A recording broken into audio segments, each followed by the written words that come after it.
Byzantine emperors. The Byzantine emperors try to compromise with them. And I'll mention a couple of these compromises. The Emperor Zeno, from 474 to 491, issued a document called the Henoticon.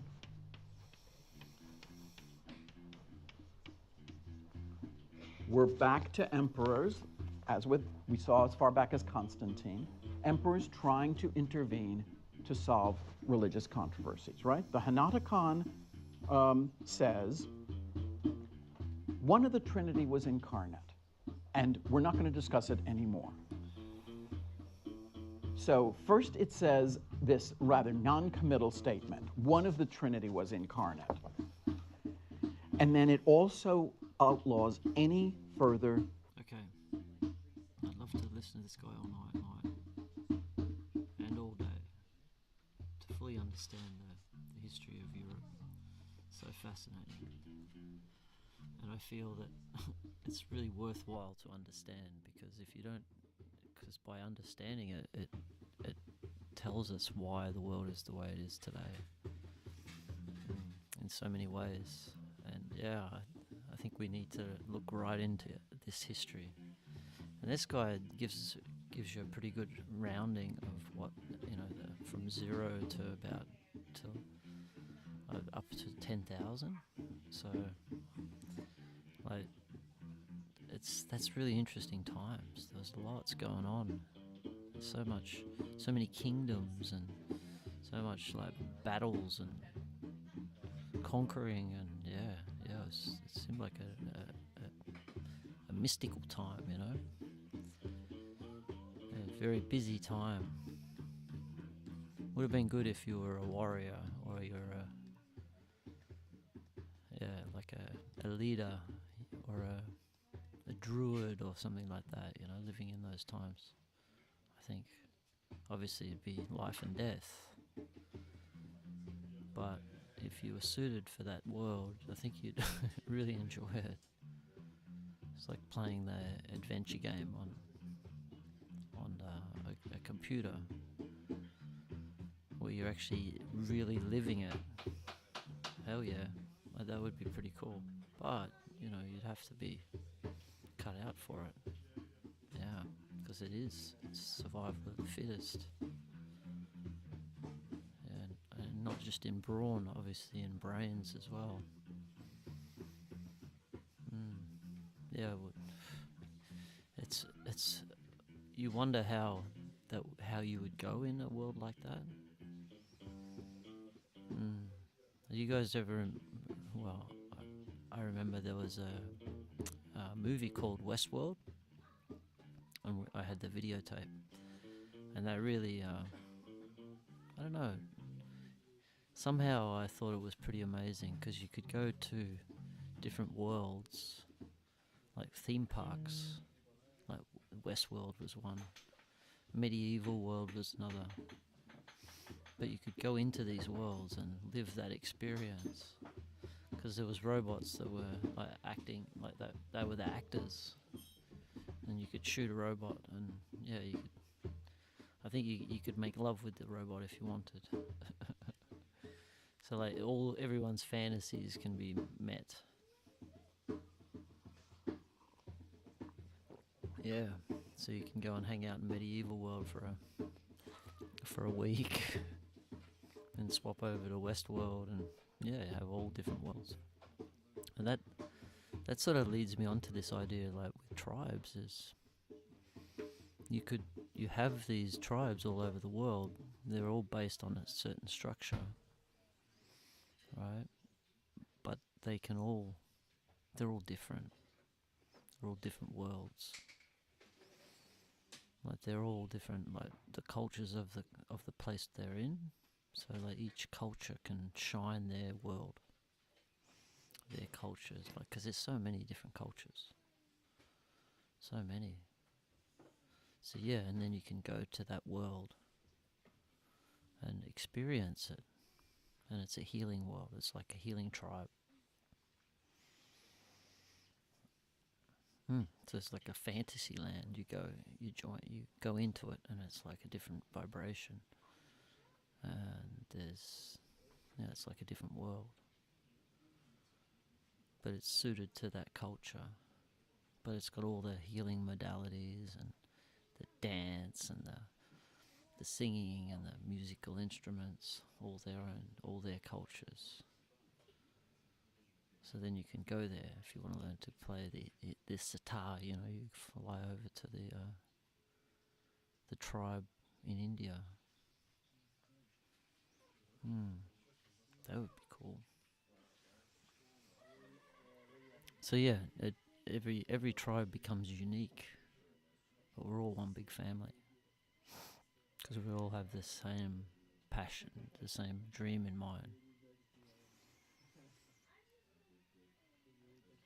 Yeah, which is to change the world by coming together and raising the consciousness of each and every one of us to a point where harmony can exist between us all.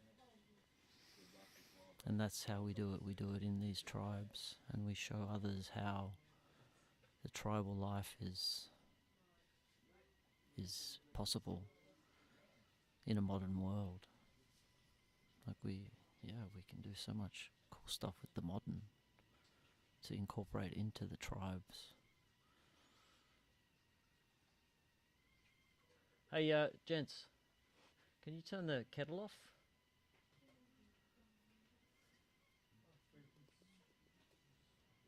Just kettle, turn. Yeah.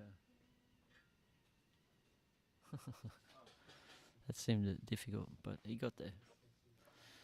Yeah, so yes, you have all these tribes of all different types, and they're all specialized, but they're all it's all about raising consciousness. That's the goal, healing and expanding people's minds, and living and being in a place of celebration and joy. It's funny, every time I say that to people, like I spoke to a lovely girl tonight, and it's like this idea of like being in joy all the time. With joy, it's like there's this feeling that's impossible to be happy all the time, because life will bring unhappiness and sadness. And it's funny, it's like, I think the best way to explain it is that our base state is joyful and happy. That like how we're born, you see a child who's young and the joy and happiness in them, like they're close to God, and so you can be close to God.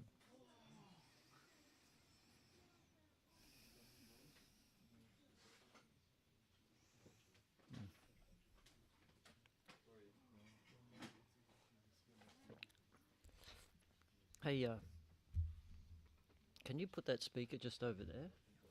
Just on the table. Thank you, sir. Are you off tonight? Night, guys. Yeah, see ya.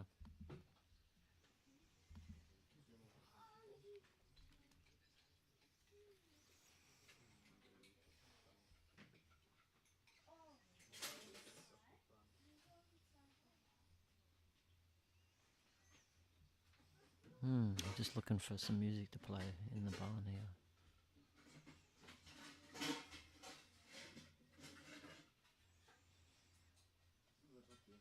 Some of these ones. So they got these amazing sets in amazing places around the world. Like here's one like Allah Indian dance in the Himalayas, live in the Himalayas. That's pretty cool. Anything is possible. You just have to dream it. You gotta dream it first. Hello, hello. Okay, cool. Yeah, just got to dream it. And so this is the idea of dreaming this tribe experience into existence, because why not? Why not try?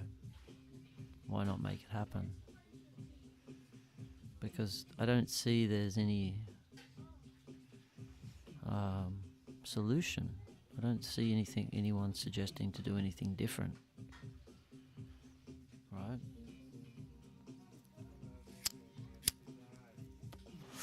So the only way to do it is, like, we have to try something different. And I can see that it was a success in the past. Like the Aryan people nailed it in some way, that they took over the whole world. Yeah, and as I keep saying that, their root language is now 460 languages all over the world, all over Europe, most of Europe, through India, Iran, Turkey, all these places. I think Turkey. Yeah, so they had massive influence, and it's like, what did they get right? What did they get right to allow them to be able to do that? And to me, the only, after living in community and realizing that, more conscious beings, they fit in better into community. They also, they're overflowing with love rather than needing to be topped up. So when you have conscious beings like that in one place, the energy elevates.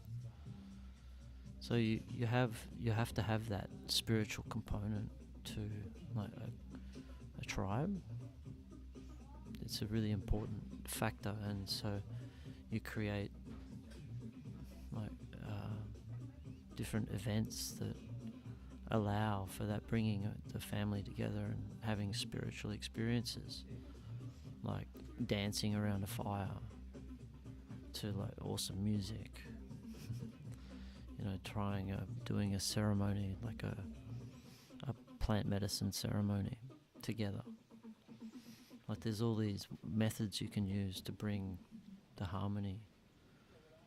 This is my new word, harmony. This is what I'm seeking in life, harmony. Yeah, harmony for me and for everybody. Yeah. Yeah. Yeah, so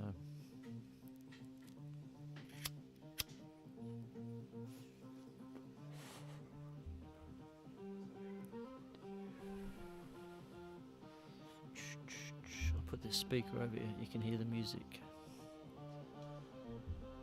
when I have a quiet time.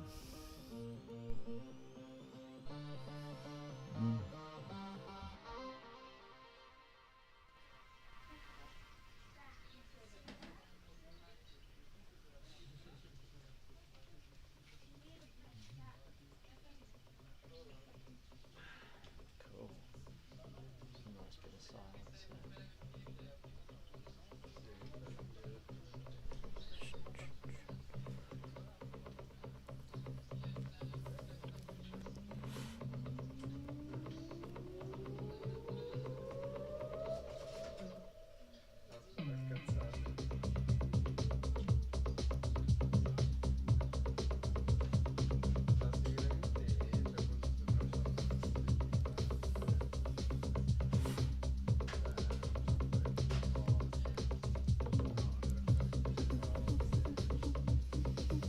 Did I tell you I want to have I want to grow tobacco, all different varieties. Start using it, obviously without the chemicals. So start using it again, traditionally how it was used, it's a very powerful plant. It's it's the master plant in South America. So I think we need to reconnect with tobacco again. amazing. There's like 80 varieties. It's like does each variety have?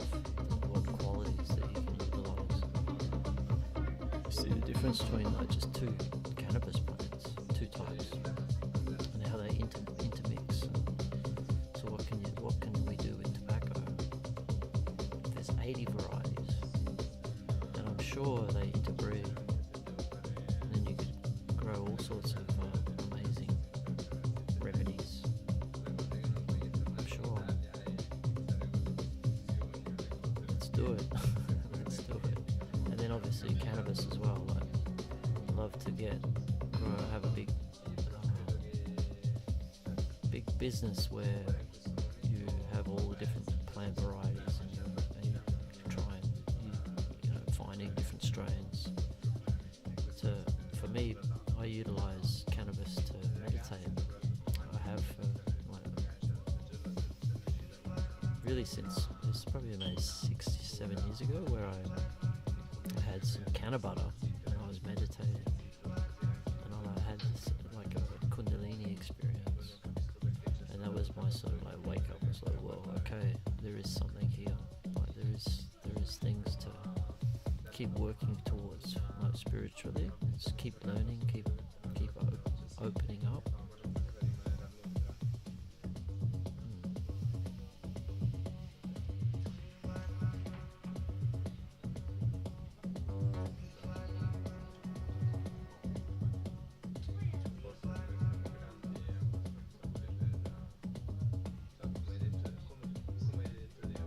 So yeah, cannabis. I'd love to.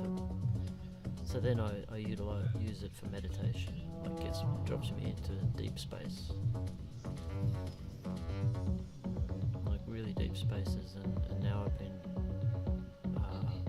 running on cannabis, and meditating at the beach, and that's just like revolutionised my mind as well again.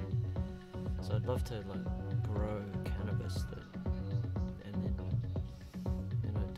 doing things to it, like singing to it or giving it so much love, and what sort of compounds come back out of that, like, and finding the best plants that want to help with people's meditation.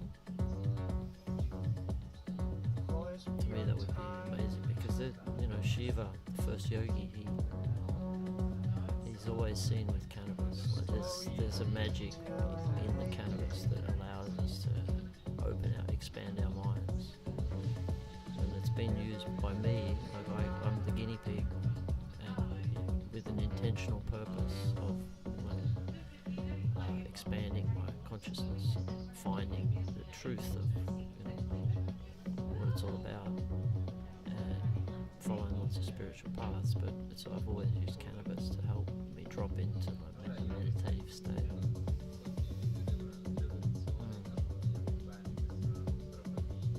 Yeah, just like Shiva did.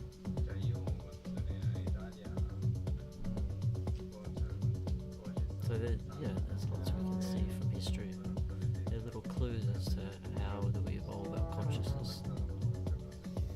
And so yeah, I did see a YouTube show on a guy that was starting to really give lots of love to his plants, and then seeing the result in the bud.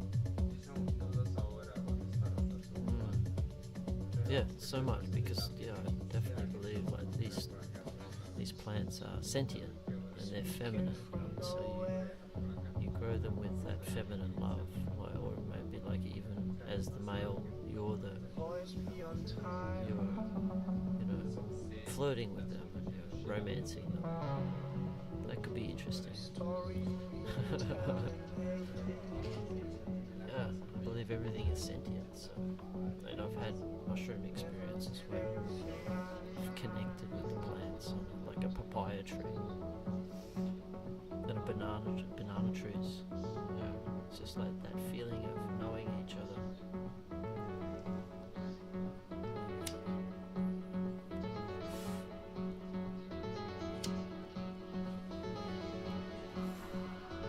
So yeah. you start giving intention to the plants, the goddesses.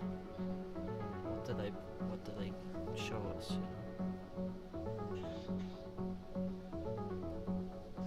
So these Aryan people conquered the world with their tribal system, and obviously it's not just the structure of the tribe, it's also what were the belief systems, what were they promoting. And I need to spend a day looking into Zoroastrianism, because the first thing I saw was a write-up saying that they were dedicated to building families, communities, and cities. Like building that familyness.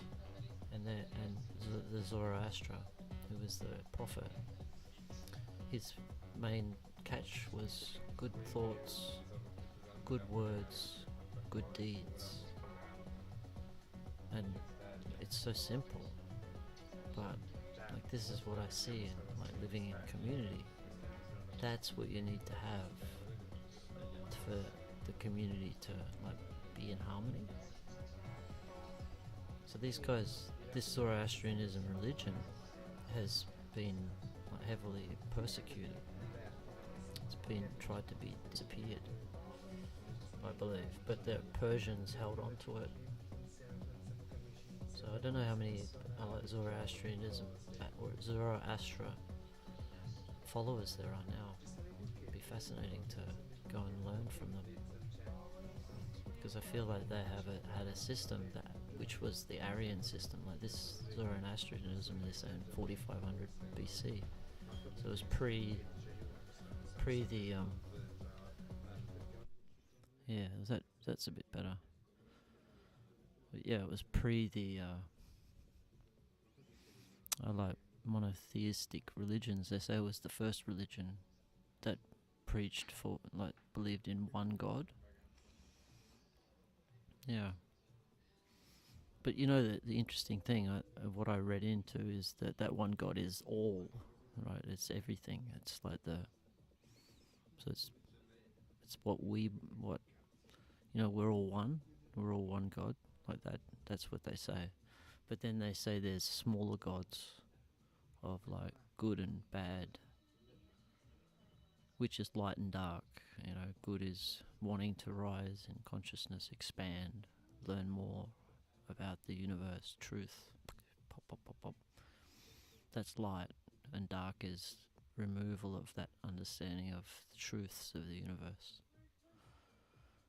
And you go further into dark, and then you go further into fears, and so by rising that consciousness higher, by giving it light, we come out of all those places, and then it's easier to live in community. So yeah, so this Zoroastrianism, I feel there's a lot we can learn from that to build communities. I mean, that's one thing I'm getting built. A couple of girls come up and asked if they could paint some signs. So yeah, I've been wanting to put a sign up that says good thoughts, good words, good deeds at the front gate as people come in. Because if everyone holds to that standard, then like everything goes right. Yeah, everything goes right. And you need to hold to that standard in a community, because as soon as there's any sort of like negative pull down energy, like sort of people talking behind each other's backs, someone angry at someone else, I mean, it's fine. Like, I guess there's difference between that, because I had a conversation today. It's like, if you think about two dogs when they fight and then they're okay again. Like, they've dropped the energy. They had some energy pent up, had a little spat, and then gone. Like, that to me is okay. Like, that's what we need to do. So it's okay to have angry moments with people. It's actually quite rewarding in a way. you seem to get to know people better when you have a little spat with them. It's like, oh, I know you. Yeah. But the problem is if you're actually holding on to, like, after the spat, you become like you're not actually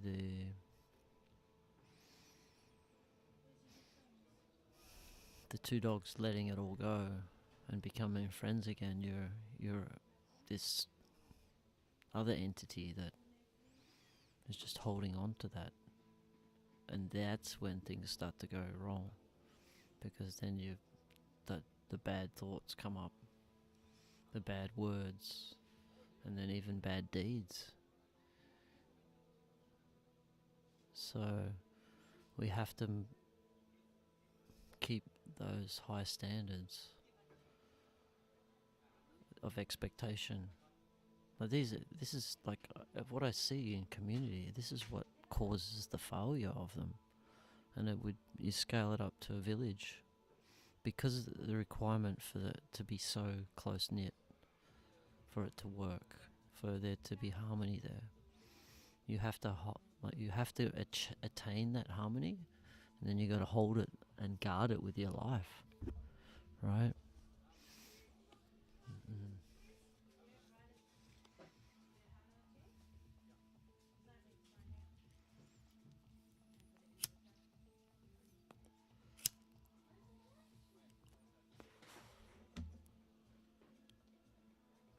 So yeah, possibly using Zoroastrianism understandings, because that's probably the Bible from what the Aryans used, or as close to as you're ever going to get. So that gives you a lot of information on how they manage the tribe and the people. And then I found out today that the Vedas in India, there's 4 of them. That's basically a history and how the tribes were set up. And I really want to read them, have a look through those. So, and then there's so many tribes that came into India. Like, I didn't know that just till yesterday. There's like hundreds and hundreds of different tribes that were in northern India, and they were all Aryan. They were all Aryan at one point. So, like, there's a lot of information there that you can delve into. It's like how they structured their tribes, and like all the different tribes and how they came together, and how they amalgamated, like at certain times, like that. All that cool information, it's there. And then what about the North American Indians? Like, they also have, the Navajo had the swastika emblem, which indicates that the Aryans were there. Right, so this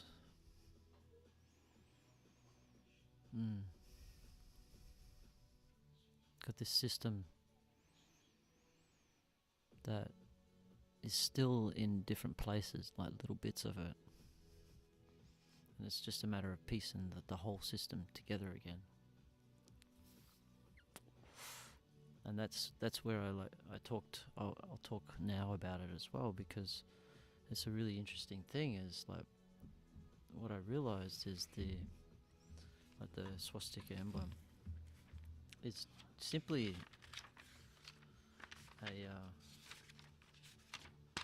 it's telling us how to align the 12 tribes.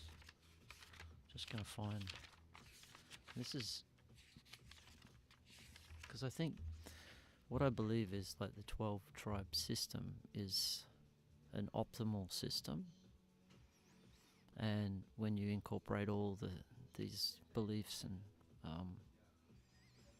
or practices and law, LORE, when you incorporate these systems and you find that harmony,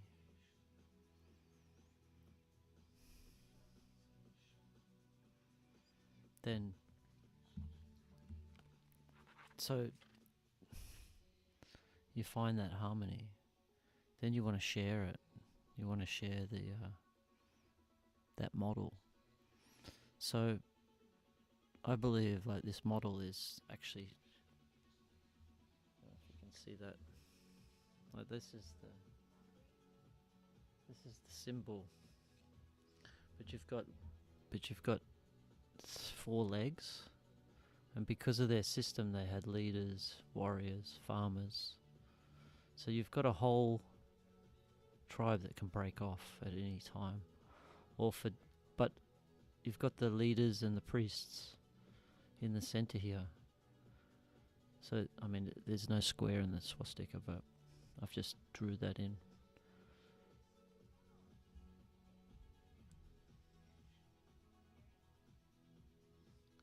Yeah, so no square, but the centerpiece is like there would be a central place where all these clans revolved around.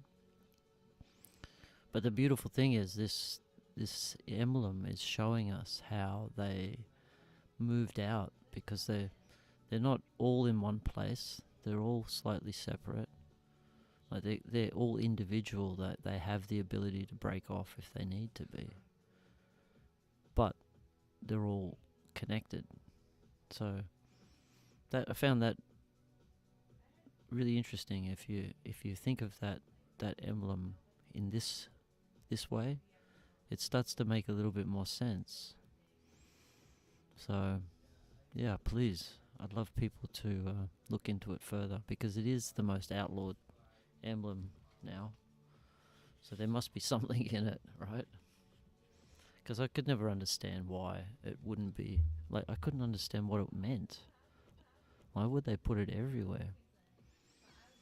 Like, why is it everywhere? And so I believe this was their, like, way to build the perfect system that they discovered. A system that did, like, they were very spiritual people. Like, they brought in Sanskrit into India. Like, the Vedas came into India. Like, they had all this wisdom in them, because a conscious community or a conscious tribe is unstoppable. You've just got warriors, because no one, like, they're conscious enough to have no fear, conscious enough to love fully. So that's what their aim was, and they became master artisans, and they became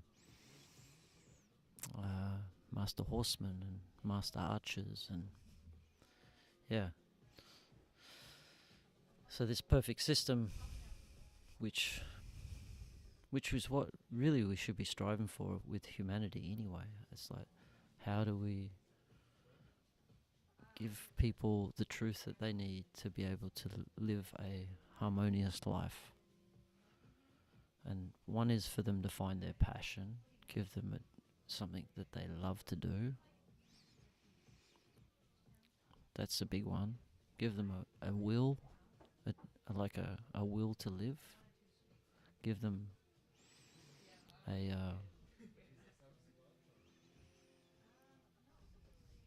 give them desire to make the world better and see that they're making a difference. Give people the opportunity to be full, free, and like an individual. Like, allow them to express exactly how they feel they want to express.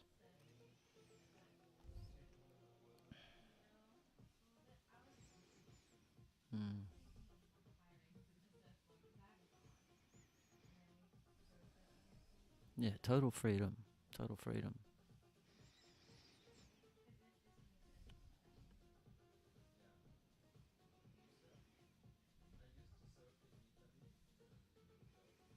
But with freedom, we have law, this is a great way to put it. Like, law is like respect for one another.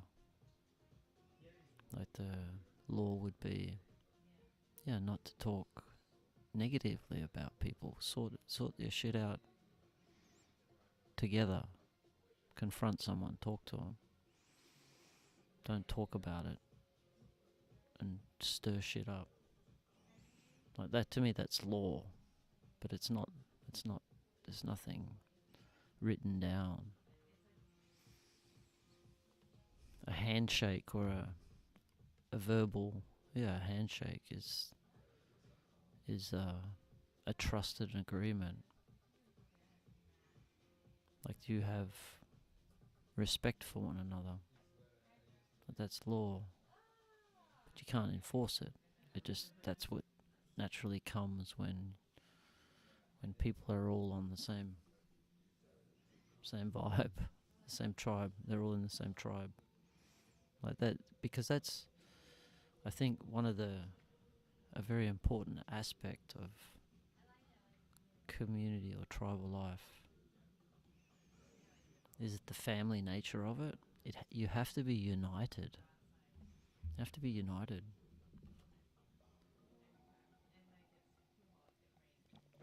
Because you've got to hold that unitedness with your life. Like there's no, I know, and I think this is how like the Italian families were once. You see a little bit of it from the mafia. And these guys were, Aryan at one point. It's like this family honor. And I think that would then resolve to the clan honor. And then obviously tribal honor. Yeah. But then, it's like when that honor is broken, like if respect is lost. And it's like, well, what is respect? And who makes the call? But yeah, it's a form of all having the same belief, we're all believing in the same thing. And when someone no longer believes in it, then it's not that they betrayed, but they could possibly betray because they may resort to saying negative things, or because they didn't feel it, or they didn't get the experience that maybe someone else would. But that you don't have, I think, like my belief on life, if someone betrays you, like it seems to be a pretty human trait, unfortunately. Or this is how we've become. But my feeling is like if you're doing anything for the light, so to raise consciousness, if you're doing anything in regards to that, then the universe is happy with you and will reward you like 1,000-fold. Yeah, it's called light. And then if you're in the dark, any negative bullshit, hating on someone, stealing something, or just disrespecting somebody, like that, and that all that does is create karma, because the universe doesn't want you to do that. It's just there's a sort of like, I feel like the all prime creator wants us to raise our consciousness, wants us to create. But there's a difficulty level that called the dark, which is always bringing us down in consciousness or keeping us in that dark space. And that's the nature of the adventure. That if it was easy, then wouldn't be as much fun, probably. Yeah, so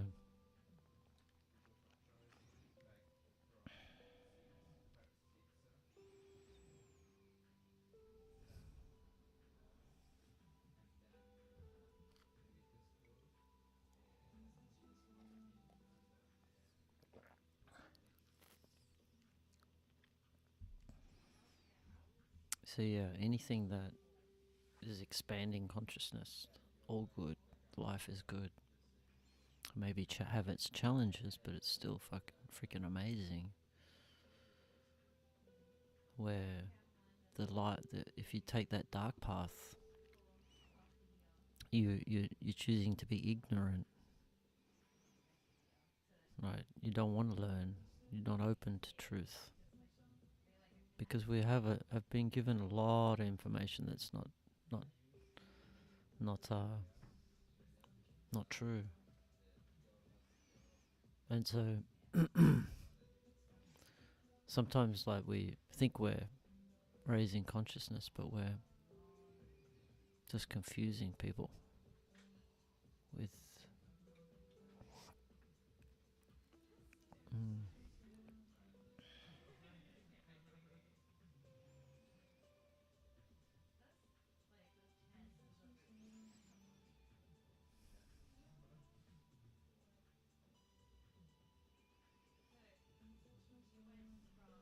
So yeah, how do you know what's the right path? And that's the interesting thing. But the number one thing you have to do is drop what you think you know.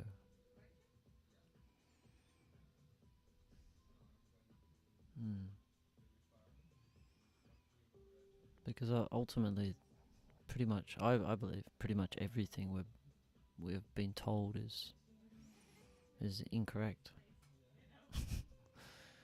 It's in the opposite, or a long way far from the truth that we're told.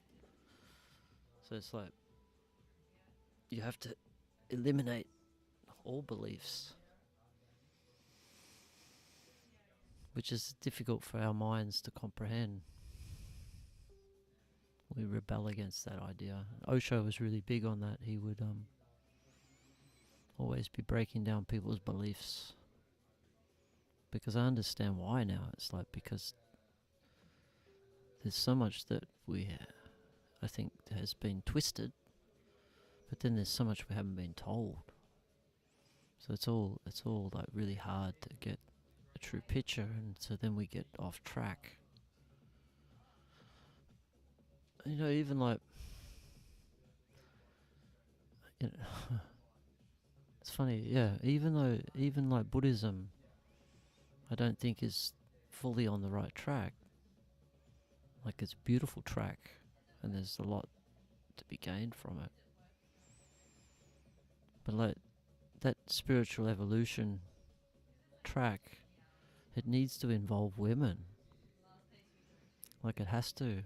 Like, women are a big part of this evolution. If you like the Pachamama, you could like, I remember, universe, yoniverse. It's got out the world, the mother, the great prime creator, has a feminine element to her.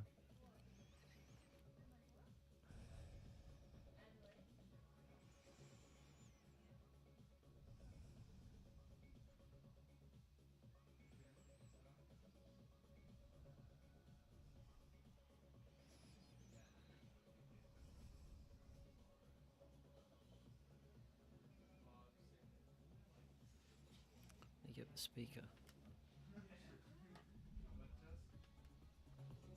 That's cool. Now I can do that.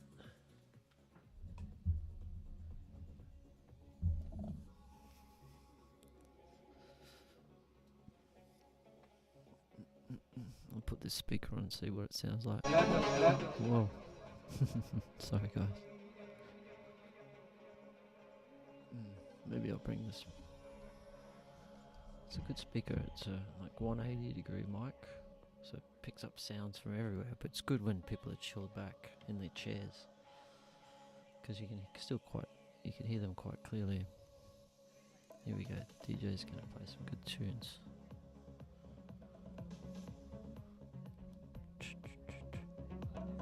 There we go. Lovely, lovely. This is like in the Himalayas.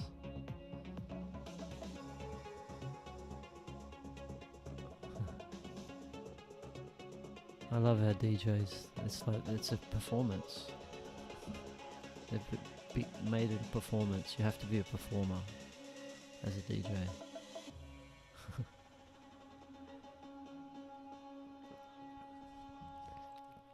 And you gotta have the look.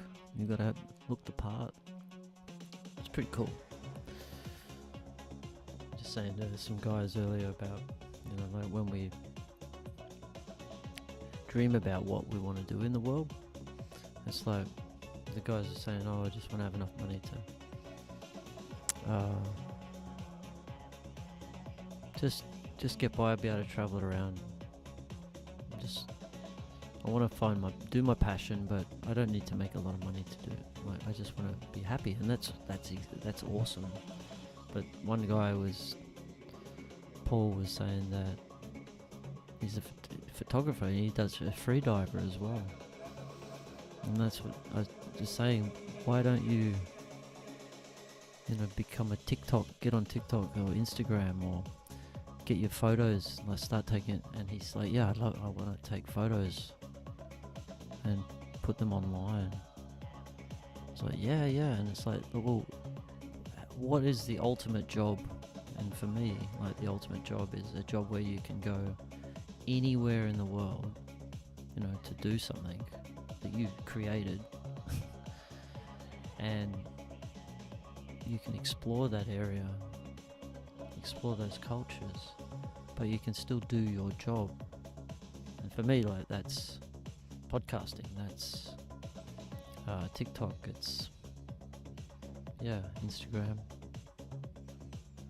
Mostly, I think the most powerful way is to podcasts. That's the best way to get a story across. But to get people's attention, like little TikTok videos, are really good. And the power of TikTok is that I think it's like a fast track, a speed up of like you're just flicking, but each message is just going shooting into your brain. So it's like uploading. It's a fast way to upload information, like TikTok. So you can, I wonder, we should do that one day. Invent a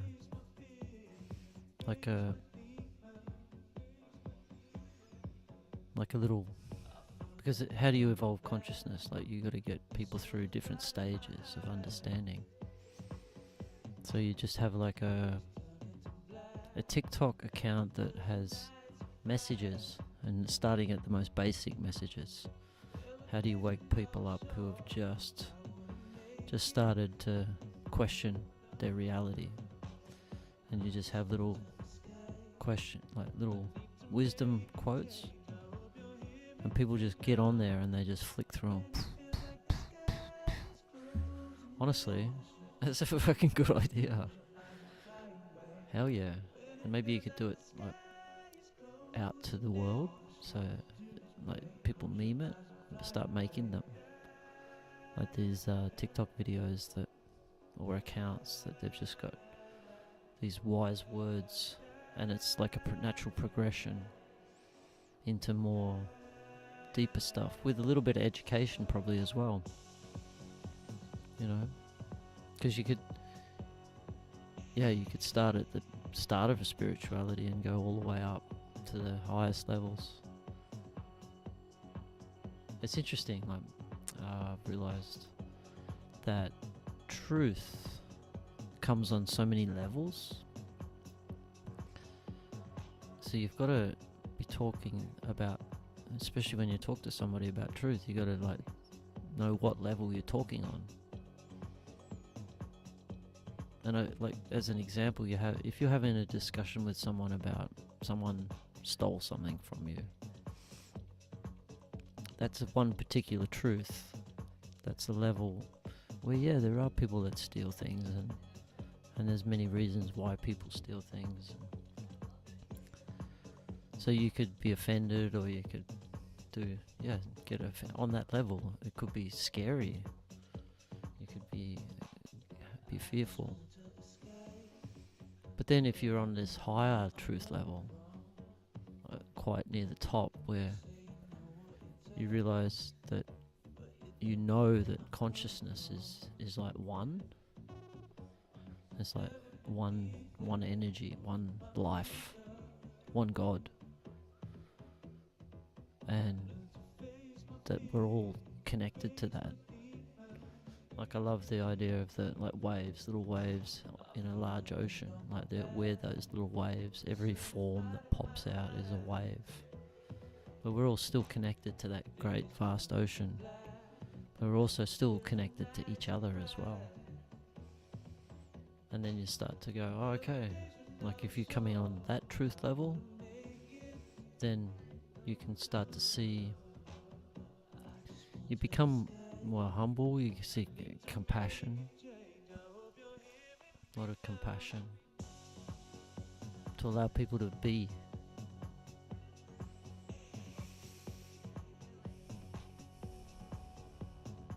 And let them go through their journeys, but offer them places where they can like expand and heal.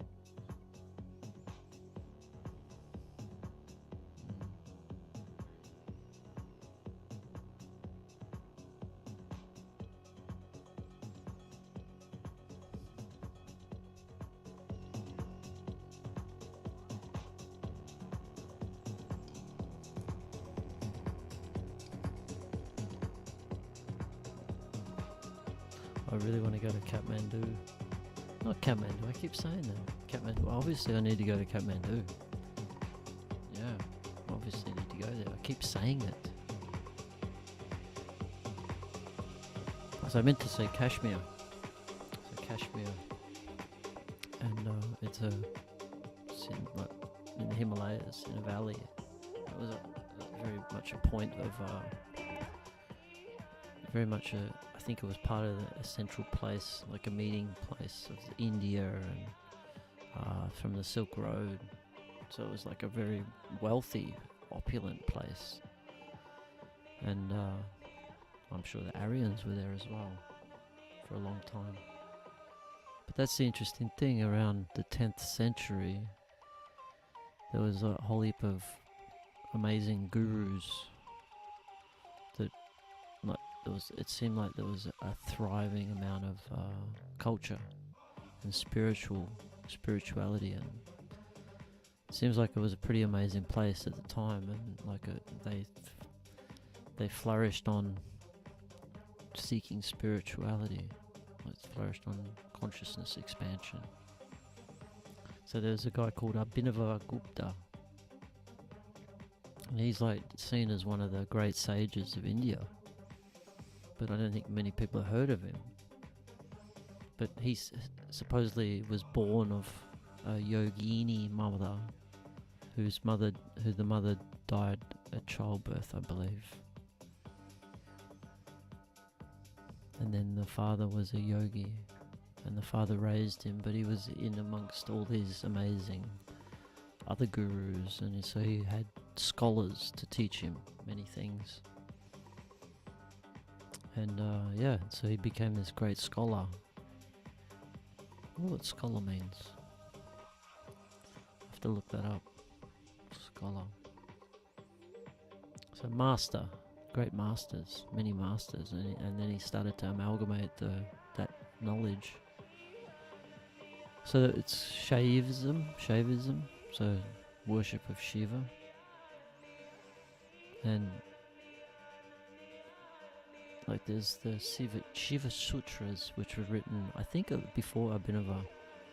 But the story is that he had a dream, this guru, to go to a river, side of a river, and upturn a stone, and these sutras were written on it. Well, that's pretty cool. And he was conscious enough to be able to understand what they said. So then he started to teach it. I think that's where Kashmir Shaivism started from. But they created these, I believe, like amazing, so much writing and texts. Interestingly, there's not that much interpreted, and like even they said that their last guru died, like Lakshman, like their knowledge like just disappeared. But it's a really profound stuff. It's really cool, Kashmir shavers. Anyway, so that's why I want to go to Kashmir and check it out. And then we happen to have a guy coming who's working in the area, and he was a guide in India. So in Kashmir. So it's like, well, okay, that's the universe pointing me that direction. And yeah, so yeah, I think there's that's probably where a lot of that tribal system still exists as well, to be honest. Probably the strongest. And like even like the Afghani tribes, there's still a little bit of them around, maybe because the grand conspiracy, you want to hear the grand conspiracy, that there is a battle of light and dark. Light to raise consciousness, dark to keep us in the dark. And that battle has extended, like I was talking about different levels of truth, there's different levels of the battle. And like on as subtle, like at the level of as subtle as TV, like putting different shows on TV, putting fear, so much fear on the news.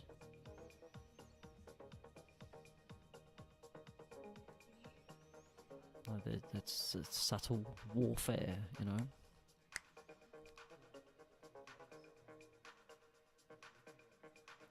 Putting us off the track, like keeping us away from the truth. So when I say like, yeah, it's like subtle programming. So what's the programming from a news show? Well, I believe that our mindset is what creates our reality. So if we're being shown all this negative shit, it's natural that our mindset goes that way. But if we were seeing, it's like we're programmed to we seek that out. It's like, why are we seeking that out? Why are we not seeking joy and happy stuff? And I believe that's because of our programming. Our natural state is not that. Okay, there are people out there that, yes, and you could say maybe they're like the dark forces that are not willing to step up into that light space. They're happy to stay down low and like prey on the energies of higher beings, like, or more like on open-hearted people. There's a step you have to take, I think, and in that step you've got to want to go through all your traumas and your past, and you gotta be a hero. You gotta be courageous. You gotta be a warrior to really look in deep into yourself, and for the purpose of expanding yourself, for healing yourself and finding like that place of love. Like love is possible, and you can love so much, and you can be overflowing with love. Like that's a normal state.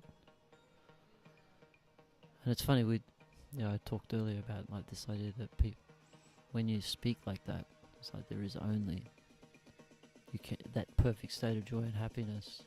It's not possible, but I think it is possible. There will be times of sadness and anger, and there'll be times of all these energies and emotions that life will dish out at you. But you can still live in a harmonious, like a happy way. The idea of like Jewish people who have been persecuted, This is what Osho said. And actually, the Jewish people I've met are all like, they're all funny. They're always joking, and that's a form of a way to survive like trauma.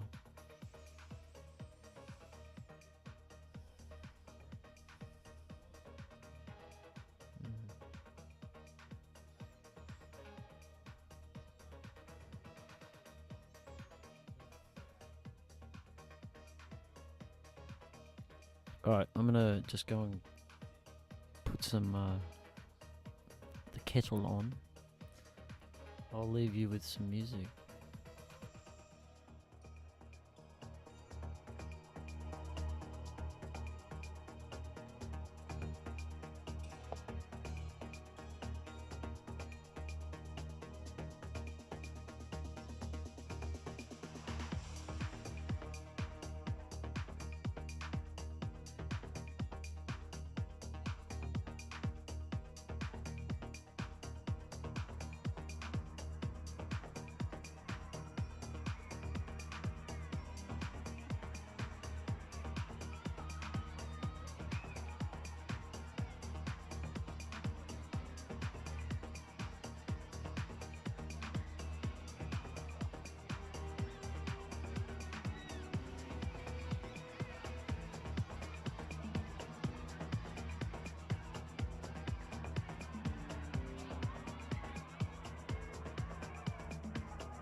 Kettle is on.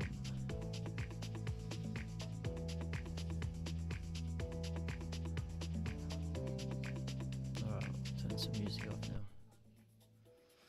Yeah, so it's like, this is, to me, is the solution, is to raise consciousness. And you can ask yourself, what is consciousness? And for me, it's wisdom. And that wisdom is like really essential, and there's no reason why all of us can't have wisdom. There's no reason at all. It's just we have to create societies and structures that seek that wisdom. Give wisdom to our people. Give them intuition. Give them joy, and give them love.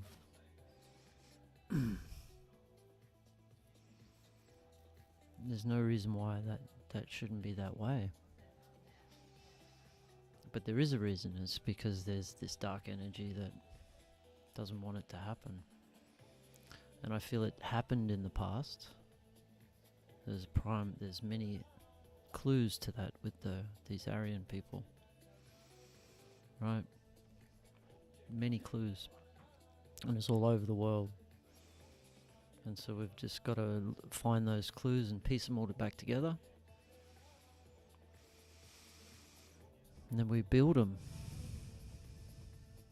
and we make it happen. Yeah, and then we expand, like just like they did, though. And it's not like a war invasion. It's purely just raising consciousness. There's no attack. You're simply coming in. You're building a tribe in a location, like a fully sustainable tribe. And I don't know what the size of them. Maybe that varies as well. Maybe you can have many different sizes of tribes in different places.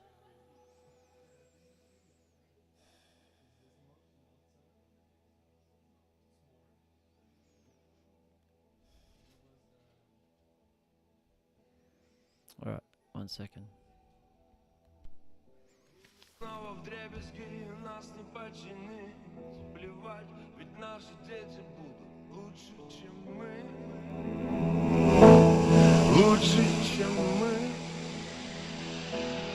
лучше, чем когда меня не станет, я буду петь голосами моих детей и голосами их детей. Нас просто меняют местами, таком самсаре. Круговорот людей, ой, мама.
Setters, I'm back.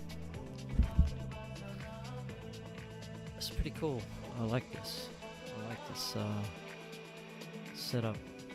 I like to sit here and talking and having people drop in, and it's really fun. And it's also nice not to have anyone here too, because then I can really just do my own thing. I don't have, you're having the communication. Alright, hang on, put some music on. Yeah, you're having that dialogue, but there's a lot of listening, and you don't actually get to really just drop into what you want to share. So yeah, that's pretty cool. Like this, the idea of having every now and then just a night on your own, just to talk the world or whatever's on your mind. And that's what I want to do here, is have this space open for others to do exactly this, but like all at any time of the day. And then so we're just like live streaming 24 hours a day. That'd be pretty amazing. And then you have people doing different stuff. You could do radio show. Like I could put on a little bit more of Mr. Yale course. Be happy to sit and watch that with people. But yeah, you can do anything. As long as you're like spreading light. That's the prerequisite. So how do you change the world? Talk about that. And even if it's like, how do you change the world? Just playing good psytrance. It all adds. It all helps. Yeah, it all helps.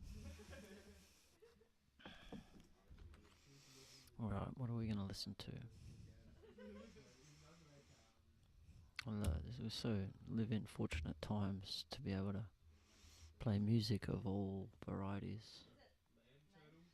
Imagine how much musical knowledge we've lost over the years. There must have been it's awesome that the Indians retain. And you know, the Persians, their cultures, they've retained a lot of these ancient styles of music. Like I'm gonna play this one guy, Rezi, I think his name is.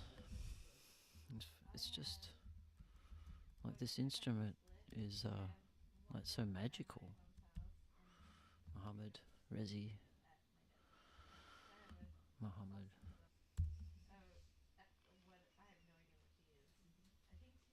Mm. I don't know how to spell Muhammad. Razi.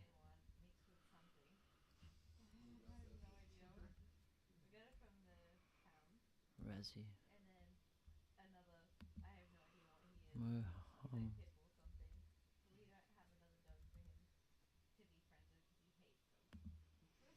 Muhammad. Anyway, can't find him, but he plays an amazing instrument. Like this 3 or 4 string. It's like a cello, but it's on the ground, and he's got this string, the stick. Like one side is masculine, one side's feminine almost. The 2 sounds. So it's like singing a dance. Like it's singing a dance. Yeah, it's singing a dance. Okay. Here we go, a bit of lo-fi pop. Kind of nice to have a bit of background. Elevator sound. What do you reckon? You can hear me okay? I reckon. So the Japanese, they got... That's another place you could get a lot of this culture from. Who's this? Guy just walks in with high-vis clothes on.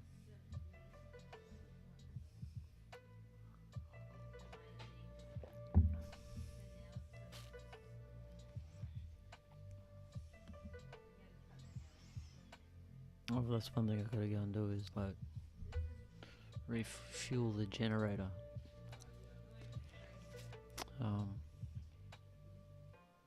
Yeah, not sure quite when we will run out of power. That might be the end of the podcast.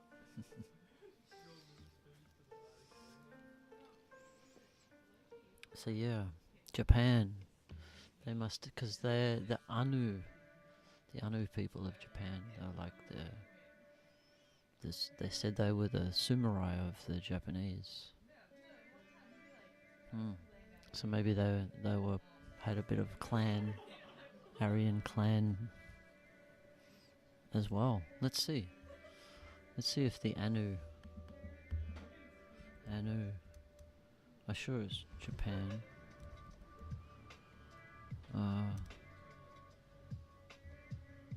Yeah. No, not the Anu. Japanese. So I put Japanese indigenous Japan. The Ainu and the Okinawans. So the Ainu. It's A-I-N-U. Japan. I think these guys, indigenous, surrounded the sea. There's only like 25,000 left.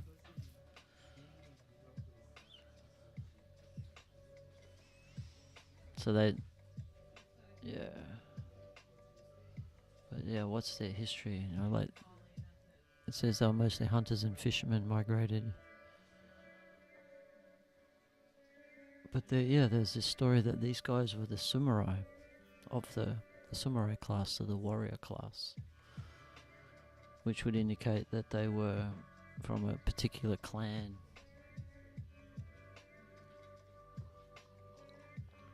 I mean, shit, maybe they came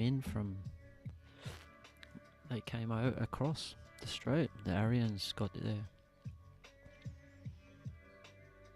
I mean, if you look at the Ainu, there's on Wikipedia. Looks very, very Western. And with big beards. It's fascinating. He's totally European. Huh. There you go. You know, look at the Ainu.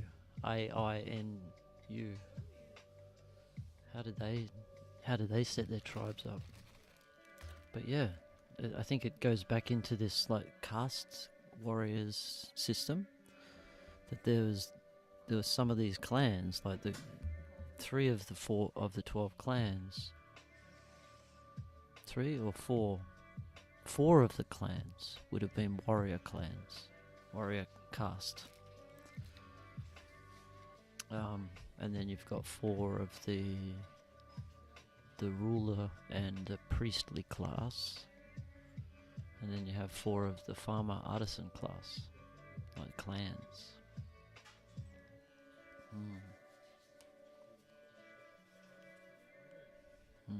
But yeah, maybe these guys were from the warrior class. They came to Japan, and then just lost contact with the rest of the over like Mongolia. And I did see some genetic distribution. It said they turned up first,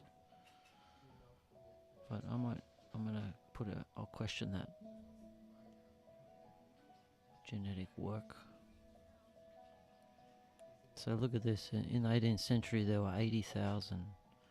By 1868, there were down to like 17,000 people. What the fuck? This is the thing, is because like who took them out? Why were they persecuted? I want to know. But it could go in line with this belief that there is a movement out there to hide any information regarding tribal living, any information on how that was done. But there's still like that, like if you, I believe like it was done, on purpose. But they haven't been able to wipe out all of the information. So the information is out there. And so yeah, you can look at these Ainu guys and see how they structured their tribes.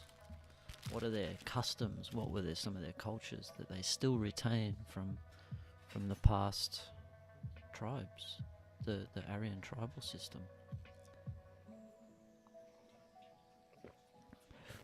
Yeah, it all makes perfect sense. It really does. And, like me sharing this information, it's like, hang on, why am I the only one who's like thought about this? But that's not possible. Like I feel that there are people that know about this, but I don't know. Why wouldn't you want to share it? Maybe we weren't ready to share that information until now. And maybe this is now the time that we have, like the pressures are on for people to come to community.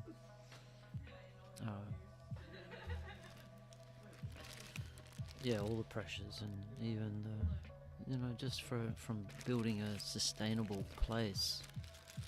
The pressures of security. People want to feel safe, so of course what's the best way to feel safe is be in a community with people around you. So people are going to be drawn into these communities/tribes, but the problem is we don't know how to live in them, and that's what, like I feel we definitely need to experiment and start looking at ways to do it. Because I feel that we've had such, our culture now we're so isolated, and we've lost so many skills on how to interact with each other.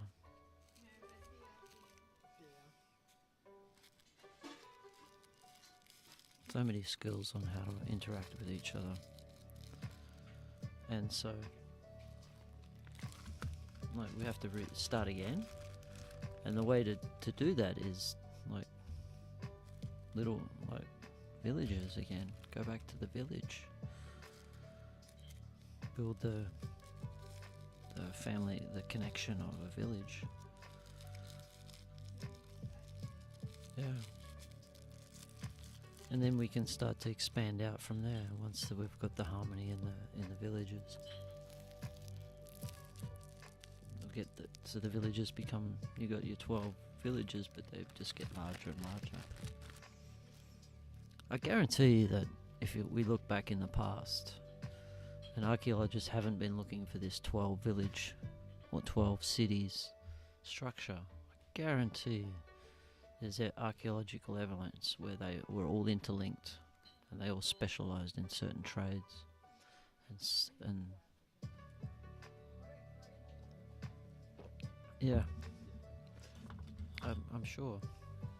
You know, I was looking into the Muslim religion and Muhammad, and what the story behind that was, and he was from the tribes, Muhammad. You know, they said that he had red hair, like he was like seemed to be like from the European tribal system, like because they had talk about the tribes that he was in this tribe. Like all that information is still around, and they mentioned all 12 tribes. Wikipedia says there's 14, but interestingly, 2 of the ones don't have links, so that tells me that there was only 12. And so they would have had this Aryan system as well, passed down to, you know, being the Scythians or whatever it may be. See you, man. Yeah, so this system has been passed around.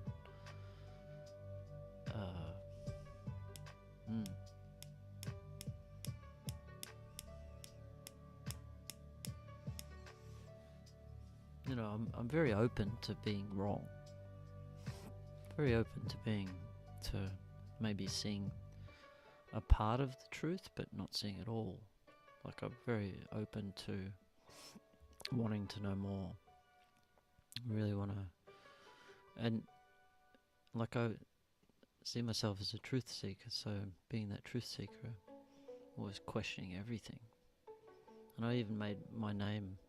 That was awesome. Like because I changed my name. I never felt like a brat. That's my name, Brat. And I also feel like that by changing names, it was like a spiritual sort of evolution. I left the old Brett behind and became Bo. And it's not an ego thing. It's just like I stepped out of that old ego and still got an ego, but like I minimized it and dropped my history and my past. And so it was a quite a nice thing. It was a ceremony changing my name, and I chose my name. Like I went a little bit of down a rabbit hole, really follow the Normans because my heritage is from these guys, and from my mother's side, and from my father's side. I think my mother's side is from the Welsh side. With a little bit of Norwegian sprinkling.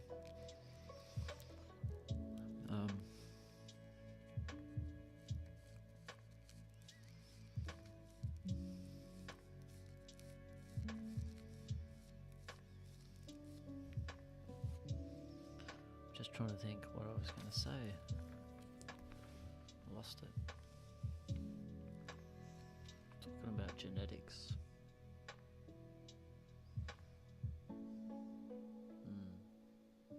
Sure, it'll come back. The art of retrieving a lost memory. That's pretty cool. How, like, if you think about it, when that memory just drops away,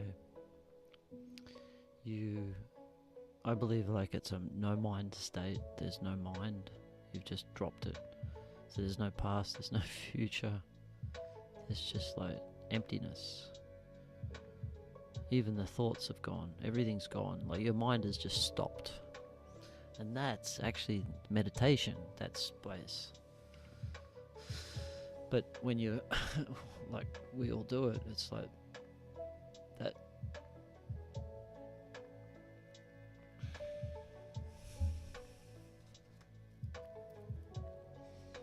place where the mind drops is like stillness, but we're always thinking, trying to think, turn the mind back on. I feel trying to turn the mind back on.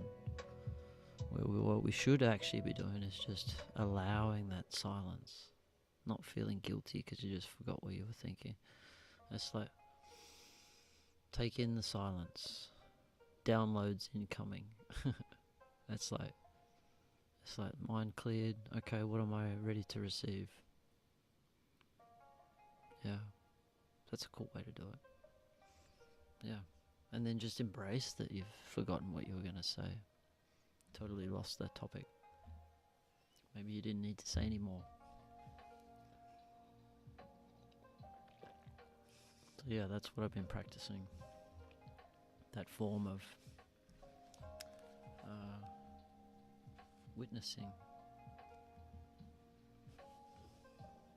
Alright, I need to find a lighter.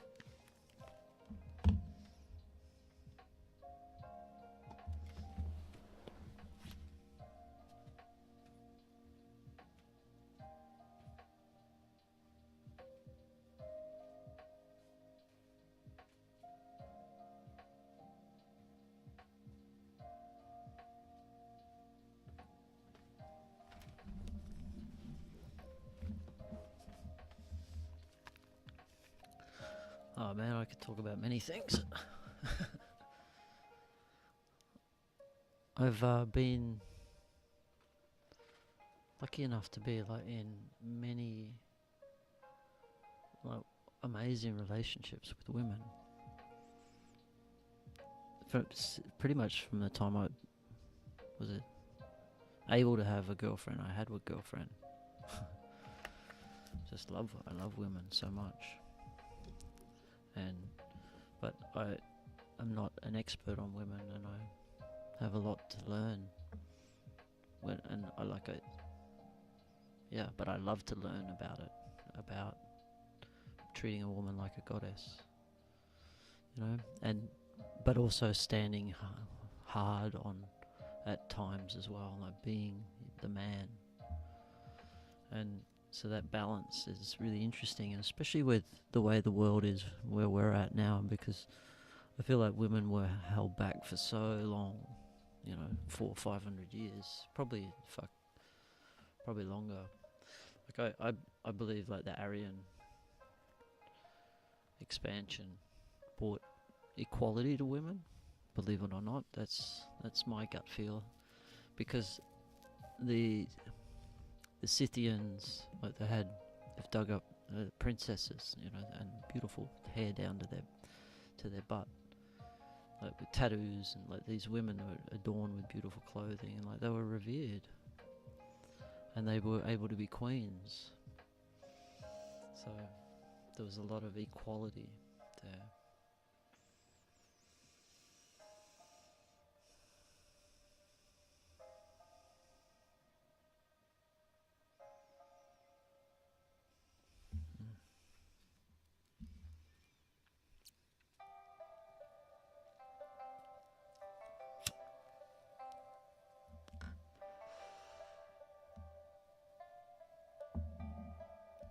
It's interesting to be sitting here now, like wanting to do this. It's like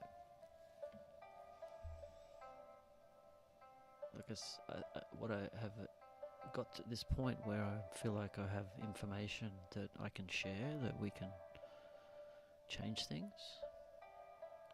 And I'm like, how do you do that? How do you maximize that message? So it's like, let's do this. Let's just do it. Like there's no reason. There's many reasons to do it, and not so many reasons not to do it. It's like this idea of our business, our cards that we hand out to people. It says, why not? And that's used a lot here. It's like, why not? Why not? And usually there's not a good reason why not, so you do it.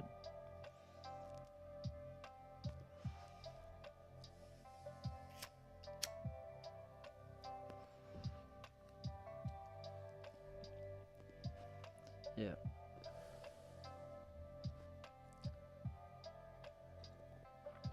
So this, yeah, let's just do it. And I was talking to Janet today, and like, you can build these with unlimited funds. Satoshi, we need your help, because then we design and build these amazing spaces that allow creation to happen. And initially you just have it, you don't need accommodation, like people live in their vans but you have beautiful spaces that bring the community together. Initially, like you don't, because then people can move. That's the thing, they can move their home. Maybe that's how, like, you know, the Mongols, right? People could just pack their home up and move. I bet you that's what happened though, like had free travel over the whole kingdom. Because they were set up, they had their yurts. Pretty good way to travel.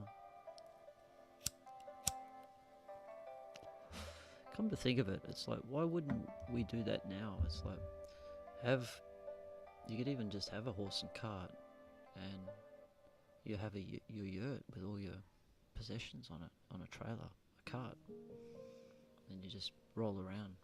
But you're not going like super moving to many places. You're just moving slowly between places, spending time at one place, maybe 3 months, and then moving on to the next place. That sounds pretty cool. The next tribe, or you move to the next clan, but that mobileness is necessary. So that's just like dawned on me. That's a really great idea. Because I never really wanted to put in, just because of illegal, like, land reasons. It's difficult if someone builds a house here and they want to live on it. Like, if there's ever any issues, like, and where there always will be issues, so it's like you can't just pick the house up and move it. So the rule was the law. The law is that we just have mobile homes.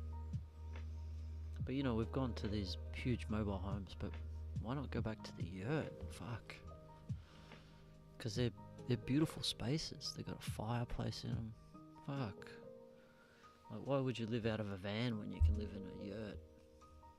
And you could deck your own yurt out, have all your own stuff, and cruise around. Like, that would be, I think that'd be way better than like a caravan.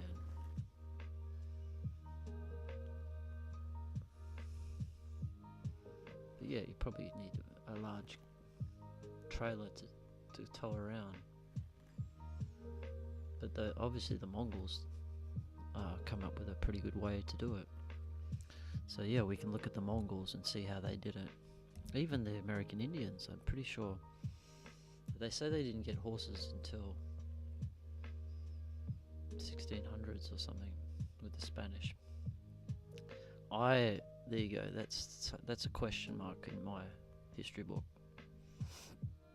Because I've heard some stories about that the Aryan were in India, North America, because the Navajo have this swastika. So who's saying that horses weren't in North America for a lot longer? You know, maybe it's a method to keep us away from the idea that the Aryans ever made it there, because they obviously brought their horses with them, because that was an integral part of their life. Yeah, something to question. And this is the beauty of it, is we can now delve in, and I think when you start to understand that the Aryan people and who they were, and where all the languages have become, and the influence that they had, you start to see history a little bit differently. Even the 12 tribes of the Israelites, that's an Aryan tribe. Maybe a different name, but the system And I believe that one was a very powerful one, with very powerful people in it. And something happened that broke the clans apart, because that's you have to have harmony in all the clans. They all have to be one. And if there's a split, that's destruction of the whole tribe. Obviously you can rebuild, but the 10 tribes left, 10 or maybe 9 tribes left, because that's what I think may have happened. If you look at the swastika, it's like they're split into 4 smaller tribes, like mini tribes, but with the 3 clans in them. I'll show you. So you have your 4 smaller tribes. 4 smaller tribes. So maybe what could have happened with the Israelites is one of these tribes rebelled or mutinied against the others, which would indicate, because they say there's like 10 lost tribes. So one of these mini tribes stayed in the Levant. I think the Assyrians had control. I don't know who the Assyrians were. I know nothing about them. But yeah, they allowed the Israelites in. But yeah, something happened, and the 9 tribes, or maybe it was maybe the farmers left as well. So it was just the warriors and the rulers. Oh, or maybe it was the warriors and the farmers. Maybe they conspired against everyone. They split. Who knows? Who knows? But I'm fascinated to find out. There's a lot of information in the Old Testament about the 12 tribes of the Israelites. I mean, it's our whole history that we're shown. So it had to have played a massive role in where we are now. And there's talk of that these lost tribes are the Celts and the Germanics, the Franks. So it's like all these different groups, these clans spread out and rebuilt the tribes, I guess. Built their clans into smaller tribes, and then kept spreading out all over Europe.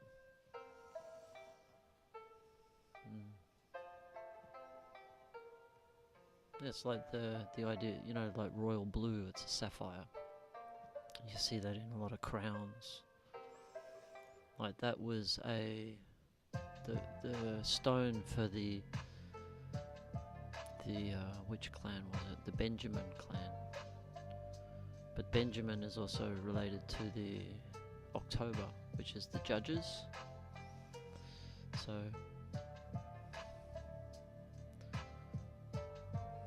yeah, it said that those guys went into the Norway and the Scandinavians. And it's like, it'd be really cool to know which clan did what jobs. Like, what were they specialists in? But I've tried to find all the information, but there's nothing. We had an Israeli guy here. His dad and granddad specialized in the history of the Hebrew text and the history of the Old Testament and what all went down. So I sent them a question about it. It's like, what was each clan's, what were their specialties? Because there were some clans that would have just been farmers that raised the sheep. You imagine the amount of the herds that they would have needed to feed. Like I saw a picture that it's like 100,000 people. I don't know the exact number, but I mean that's the idea actually. If you really want to go deep, there's like this idea you heard about the 144,000 angels that come to the planet to raise the consciousness of it. uh, 12 clans, 12,000 people is 144,000. Like that's where this number came from, and it says that in the Revelations. It's like okay, yep, that's what they said. The tribes will come together, and to me that means that that's what we need to do. We have to do that because it will bring humanity back into where it should be. Yeah, bring humanity back. And yeah, we rebuild the 12 clans with a modern twist. And we make it a spiritual space. We make it highly conscious expanding, a healing center, a celebration center, like a place where people connect, and where we just build beautiful buildings. Like I was talking to Janet, our architect, who's looking at our central sort of theme space that we're building here, because we've decided we're going to do the 12 tribes on this block of land as a demonstration project. Why not? Exactly. But we're building a central space, which is a communing space, and it'll also be like the creative hub to start with, until people get their own little creative hubs in their clans. We'll use a central space, and we'll have a central design basically, and we're going to have a pyramid. I sort of see it as like a glassed pyramid sitting above on the roof, and that'll be our central space, and then it'll have a square part of the roof, no roof, and there'll be a garden in there next to the pyramid. Yeah. So it's like building these beautiful spaces that just, inspire people. That's what we need to do. And I was talking to Janet about I showed her the Taj Mahal, and we were saying that look how old that is. I think it was made in the 1600s, but it still looks perfect. I mean, I'm sure they do maintenance on it, but it's still holding this energy, this magicalness.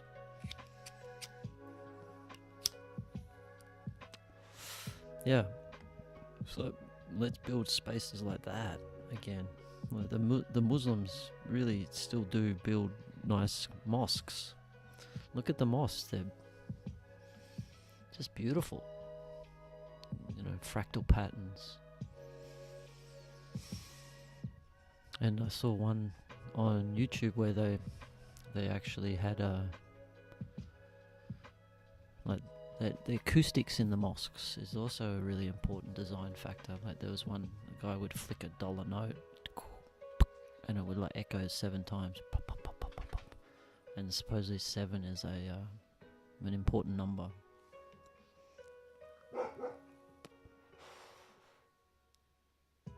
Yeah, so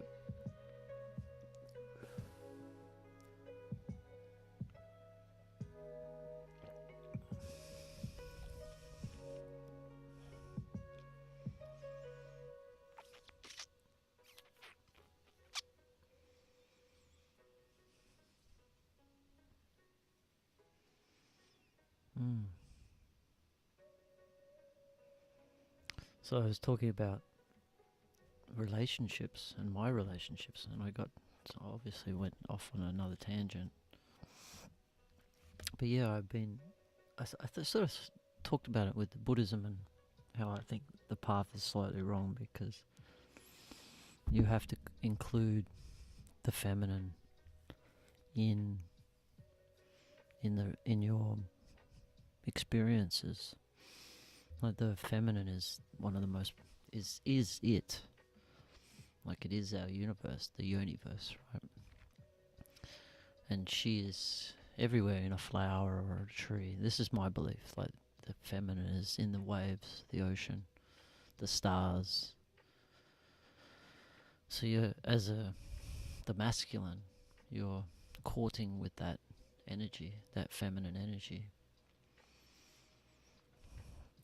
So to understand how that feminine energy is and exists is the most critical part of like truth and understanding. But like Buddhism has gone away from that. They've isolated themselves from women. Where Tibetan Buddhism is still has that element. They still have Tantra, but I think it's quite underground now because it's any type of sexual sort of religious is considered. I think they had some issues with the Tibetans did with. Yeah, I don't know the full details, but yeah, it was like it was not seen as a good practice. And maybe it wasn't, maybe it had become corrupted. But yeah, Tantra and the experience of being with another is like, it's one of our God-given rights, and to connect on a really deep level in sexual union is like a magical thing, and it should be encouraged, but obviously for the right reasons. Like, it's a loving union, and it's a beautiful thing. So we need to learn how to do that again as well. But yeah, that sexuality is something that's been corrupted, and we need to rediscover that, because it is our God-given right, and it's such a beautiful act, so magical in every way, and when there's so much love involved, it's like, wow, that's everyone should seek that.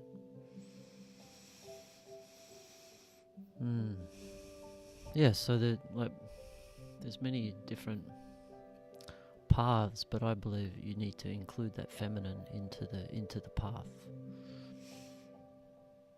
that feminine interaction, and I believe like that's why you need to be in relationships, loving relationships, and not holding back. You give as much as you can, but then knowing that when that's time for that relationship to end, maybe the adoration or the things change and you grow apart. You just naturally grow apart, right? So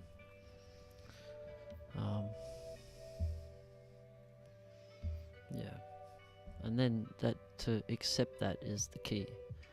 Learning to accept that you can still love someone to death. Right? You can still love someone to death, but you can't hold on to something that's not working. You have to allow things to flow. It's like this idea of the bird in the cage. You can't put something in a cage that wants to be free.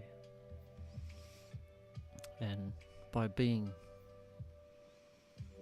like listening to that energy of that love is slightly changed, or the feelings, or maybe there's a little bit of more negativity in the relationship. Maybe your partner doesn't respect you anymore. Like, all these things happen, and so knowing when to say, okay, I'll step away from that.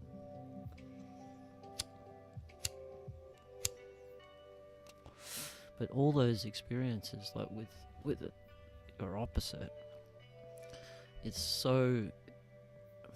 just so much to learn. Like they mirror you. You get pushed in ways that you never think was possible. You could think you're an enlightened master, then get in a relationship with a very strong woman. Yeah, good luck. You won't be enlightened for long. Unless you know how to be in that divine union. But there's an art to it, and the only way to learn the art is to do it. You know, and go full into it. And the intention is to find that divine union. But you don't know what the divine union is if you don't try. So, yeah, that's the journey. And I feel like having as many relationships as possible, like not, having one every month, but just flowing with how that relationship, when one comes along, and then for however long it lasts for, that's okay. But for me, like I've recently had I've been in love with my lover, but it's been I've learnt so much. I'm a different person to who I was 8 months ago. And I thank her immensely for everything that I've been taught. But it hasn't been easy. It's been very challenging because there's been so much love in my heart. So much. And yeah, I've never been in this situation before, and it has brought up a lot of challenge. But it's made me stronger because I know who I am. I know who I am now, and so nothing can get into that. Can try, and it does occasionally, draw a bit of blood. But when I come back to who I am, and that's why my practice is so important, like going for a run at night is allowing me to remember who I am, even that nothing can alter that.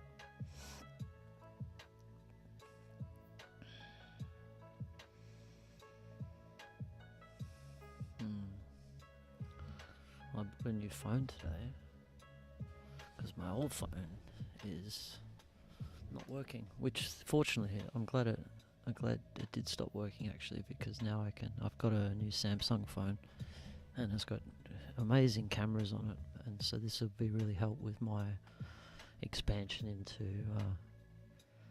the online world with like TikTok. I do have a TikTok channel and just talking about whenever I think of something that's worth sharing. But yeah, it's like, get your message out. Everyone should be doing podcasts. And doing podcast on your own, like, it's quite fun.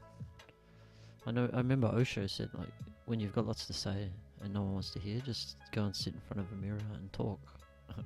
Or pay someone to listen to you. Right? Because sometimes you just want to talk and they've got lots to share, but there's no one wants to listen.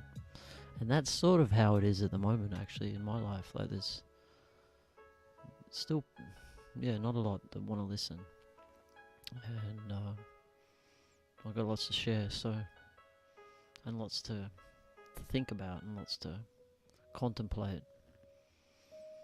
So, what better way to do it?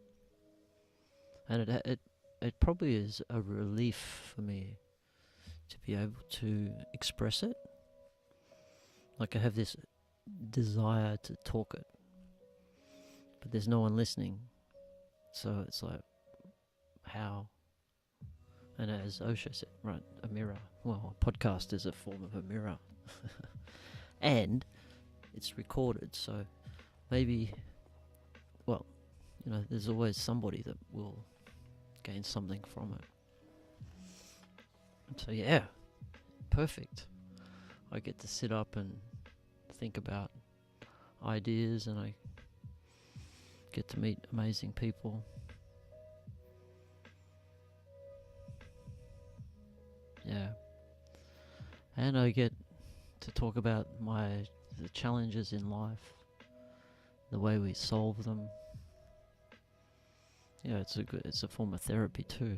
It's like talking out experiences, and that's been with my lover. It's like that's been a real experience to the point where like there's a form of being heartbroken, but accepting of it, like knowing that something could have been so freaking amazing. Like knowing that it had amazing, like, because I saw glimpses of how amazing we could be together.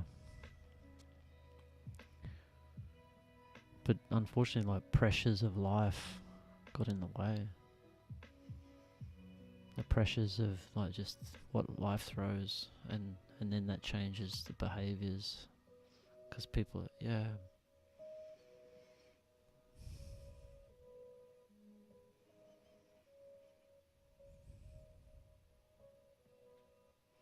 Yeah, and it's like, where did I go wrong? Or not wrong, but what did I not do that I could have made the situation better? And they're things that we need to learn. And we learn them from our elders, which we don't have any of anymore. I don't know anyone old people. Except there's a couple of people staying here that are really cool elderly, maybe 10 years, within 10 years of my age, but that like more life experience, different types of life experience. Shane, my co-host, he's got a huge wealth of wisdom and knowledge. So yeah.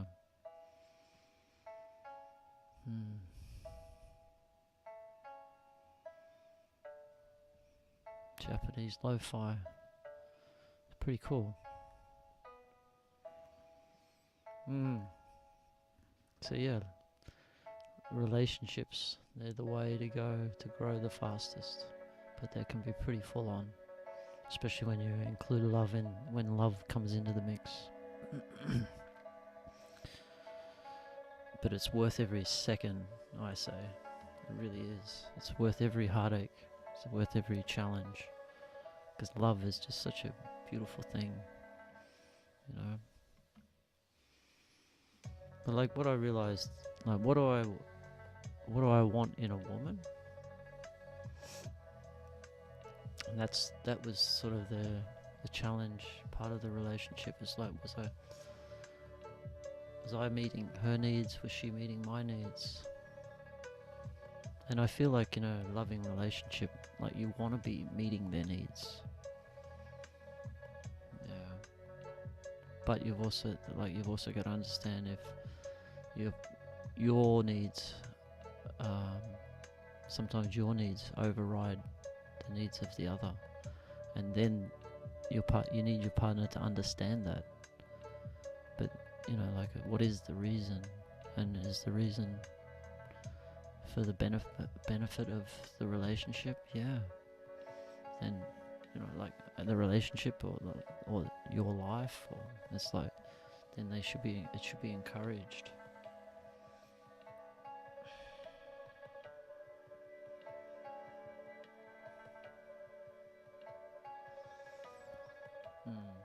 Yeah, you want to encourage every way that your partner can expand and grow.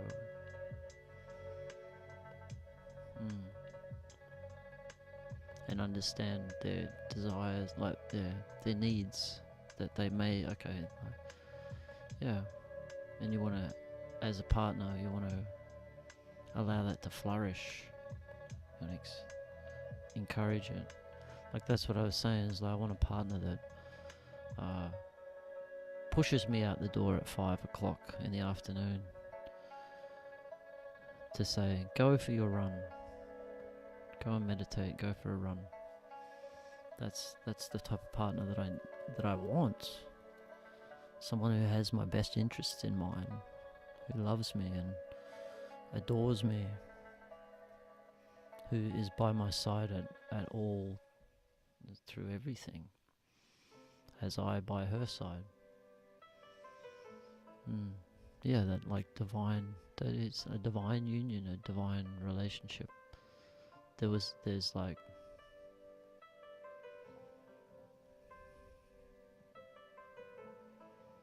yeah, there's total respect, total love, total willing to listen, total willing to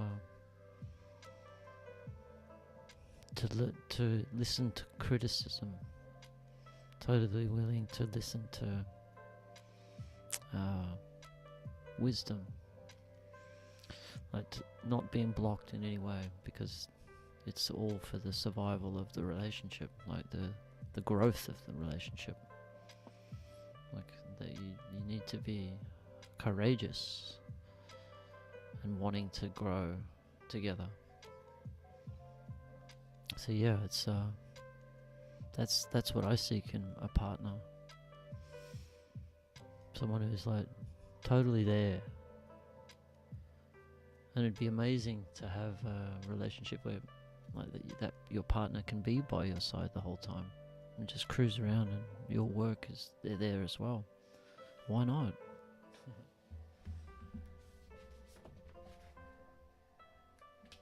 Why not, they say.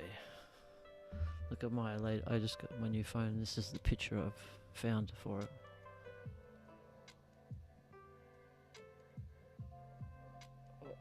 It's a Scythian horseman. They got these cool hats. But yeah, I'm really keen to. And they got real cool tats as well. They had heaps of beautiful tattoos. The Scythians, who were like, you know, post-Aryan. I think they were obviously had a lot to do with the Aryans, and probably, like, who knows? But maybe they were Aryan, right? So, yeah, or slight variations on the Aryan.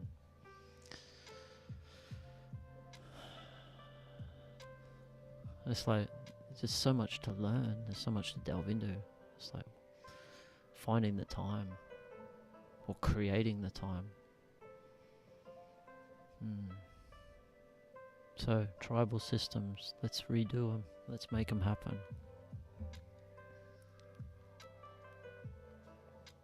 So just got to get the message out to the world. So if anyone has any ideas on how to do it, that would be really amazing. I mean, I feel like it's going to organically come anyway. This is how it has to be. Like, this is the way things are moving. You know, the system, the global system, what an amazing system. But it's got to this point where it's like too large. Yeah, it's got to this point where it's like huge, and we've lost touch with our humanness. So, yeah, like I don't see why, if you had a country of, like, if you want to like expand out to big dreams, like how it was in northern India, they just had heaps of tribes. So there were no big cities as such. There were just many different small tribes. Some tribes bigger than others, and I'm sure there was central cities, but the majority lived in the country in their tribal system. Because that's where you need to be. You need to grow your produce, but you can still make art, and you can do all these things. You can do everything in the country, you can do in the city. You don't need to be in cities, and maybe that's part of the power of the tribe, is that you're connected to nature. You're not the city is being drawn into a city. It really does isolate you. It's like, you know, some of these huge cities around the world, just concrete jungles. You don't even see the stars anymore. Totally disconnected. No one knows where the sun rises, no one knows where it sets. Don't even see the planets. Totally isolated. Although I love cities, I really love cities. I think you could just do cities better. right? You could have everyone, you have it set up where the lights are low and at night so people can see the stars. Why not? Why do the lights have to be on? We don't have lights on in the country and everyone's okay. But yeah, you set up gardens and produce, and you have people working in the cities but still producing. I don't know, maybe you don't. You got the out areas for that, but like you have creativeness in the cities. You got all like theatres and musicians and like, yeah, it's like an entertainment hub. It's the centre. What time is it? Almost 12, so that's good.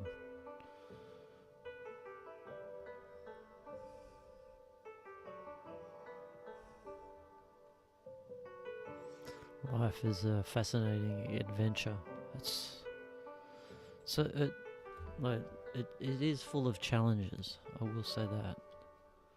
Like challenges in every aspect, and they just get different challenges. And the challenge, what is the challenge? It's the challenge to break down your barriers, to break down your constructs that have been given to you.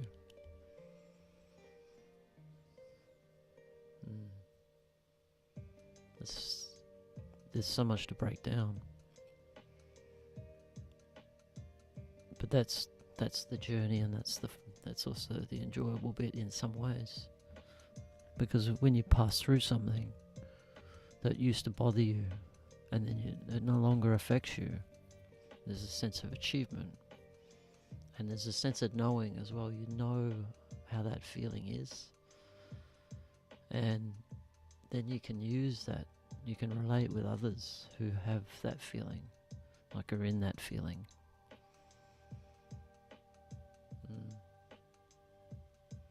You know, like an example would be like the getting up on stage, having a fear of being up on stage, and then working through it, and then being on stage. Like you're gonna really appreciate being on stage for one, but you're also going to have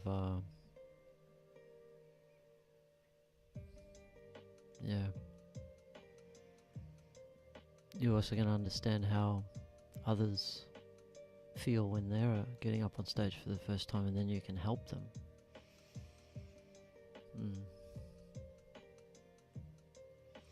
Alright, I think it's my bedtime. May you have a wonderful day tomorrow.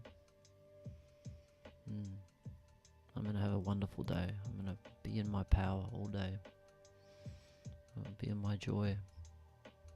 Allow no one or nothing to affect that.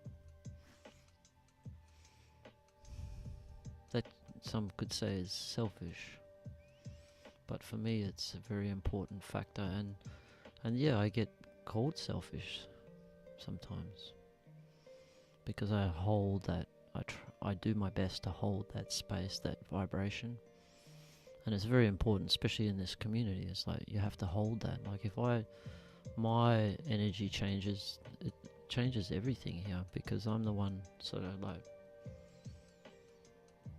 not just me, but like if I'm not holding it together, then this place comes down. So holding that vibration, there is a form of selfishness in there. Okay, I go for my run at 5. That's a have to happen. So there's a form of selfishness, because if there's someone else wants me to do something, then it could be foreseen as selfishness. But to me it's essential nature, because of the importance of like this whole project. Like this really to me is so important to get off the ground and get happening. Like so important. so that like can't allow anything to jeopardize that, which then and can be that can be foreseen as a problem or selfishness by others. But like the way I see it is that selfishness now will be repaid, because once we create this system and people are involved in it, and it changes their lives like in a huge way, you know, they'll understand why I made the choices I did. That's the way I see things. So you've just got to keep on trucking, keep on following your path and holding that highest vibration and expanding it higher and higher all the time. But then when you fall down, just allowing that, and then going back as quick as you can. So, you know, when you do fall down, that's where you need to be more selfish. When you're not overflowing, the cuppeth overflows. When you're not overflowing, then you need to take more time out and do the things that you really love to do.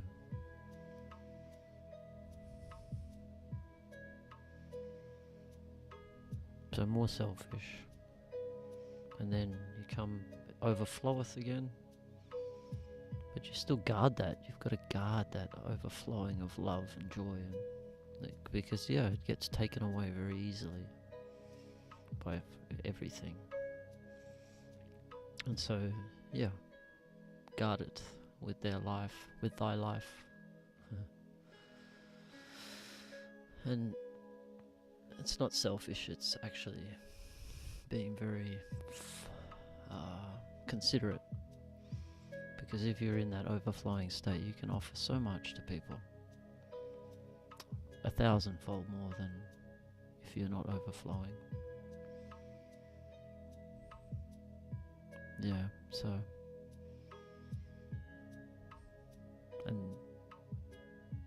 So yes, we continue seeking, we continue on the journey of truth, as the truth reveals itself. Like we're living in amazing times. Like this is the truth unfolding as we speak. So much truth, and I think there's a lot of lies. So that means there's going to be a lot of truth that starts to come through. It'll be pretty amazing times to be alive. And we rebuild the tribes to create a consciousness explosion of growth. Like I feel like it's like the internet has positioned people ready now to do some more work to push them to that next level. And that like involves like sweat lodges and plant medicine and yoga and communing with people and exploring that world. That's the next level where we need to. It's interesting. You have I followed Instagram, and the initial Instagram was all yoga poses, right? Everyone was doing yoga. How many people do you see doing a yoga pose now? Zero.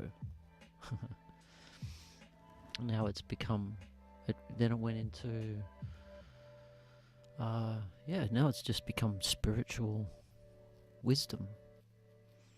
A lot of spiritual wisdom and talking about elevating your consciousness. Like we did the body work, now it's the mind work. And now next is the community work. Next is the community work. And then after that is the expansion of that communities.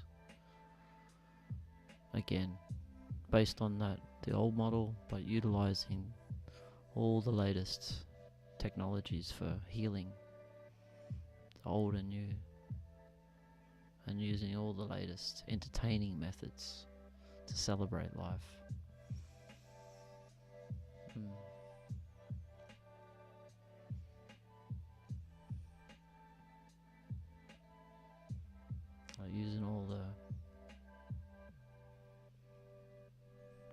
everything we can to anything that adds value.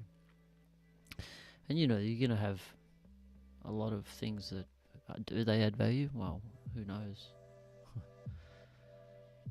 But we know some things do add value, and some things do expand people's consciousness. Like I'd love to do you could do like a 12-day immersion course on just clearing trauma and expanding consciousness, connecting with the Pachamama. That's what, connecting with Pachamama, connecting with other humans, connecting with other forms.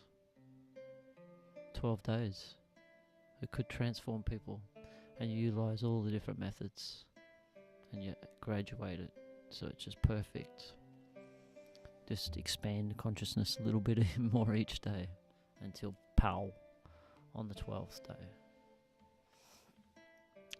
I'm sure there was initiation type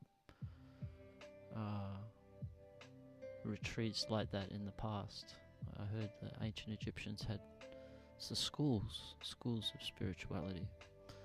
So you have like some sort of 12-day event that groups of people come in and you take them through these steps to help with that expansion. And you could even do it where that's what they need to do before they come and live in a tribe. This initiation.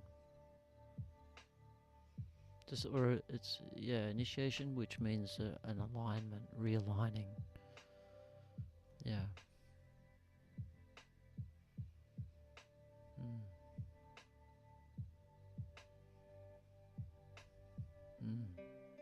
All right. It's been a pleasure. I've thoroughly enjoyed tonight. And I continue to talk more in the future, no doubt. But thank you. And much love and sayonara.